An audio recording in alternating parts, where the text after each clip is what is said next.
পরিকল্পিত হত্যাকাণ্ডের অভিযোগে চাঞ্চল্য। ময়নাতদন্তের পর পুনরায় কবরস্থ ইমরান।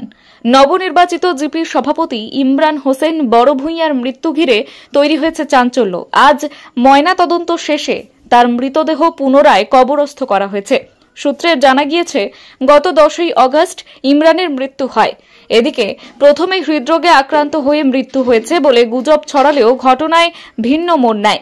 অভিযোগ অনুযায়ী এটি কোনো স্বাভাবিক মৃত্যু নয়, বরং পরিকল্পিত হত্যা। স্থানীয় সূত্রে বরাতে জানা যায়, ইমরানের স্ত্রী এবং তার প্রেমিক বিজু লস্কর এই হত্যার সঙ্গে জড়িত।